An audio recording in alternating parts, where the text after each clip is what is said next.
Hello, my name's Sorcha Dallas and I'm the custodian of the Alasdair Gray Archive.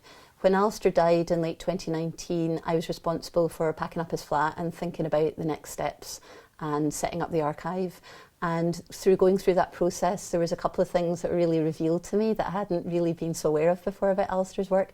And one of them was his keen interest in marginalia and how he used books in different ways. So if you come to visit the archive, you can see and look through these books yourself. But I thought I'd show you just a couple right now so you get a bit of an insight.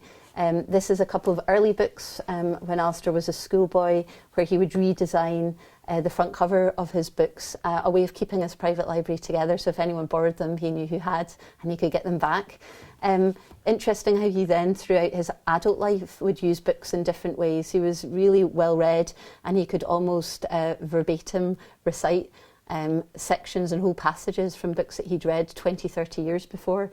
What he'd often do would add a sticky sticker on the front or Tipp-Ex, noting the pages of interest and why they were important, and often within the books themselves you'd see he'd added further text too. He'd sometimes do synopsises, whether he liked the book or not, if he felt it was useful to use for other ideas that he had in the future. And there were some books that I found where he was not only engaging with the existing text, but with previous entries he'd made.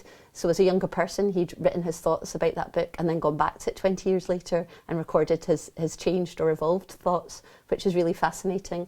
Some of the other books he'd kept like diaries, so he'd been out at a friend's house or at a pub or a cafe and didn't have any paper to hand, a bit like the ledgers and other material you find here, and he'd sketch or doodle or add unrelated entries to the existing text. But I'm going to show you this one, which is one of the last books he made before he died, and even though it was finished and published, he still went back through it and was editing and making changes to it. So it's that idea of things, even when they were finished, not really being finished with Alasdair. And that's really a running theme throughout Alasdair's, all his work, that things were remaining undone, the kind of circle of things always being able to be improved.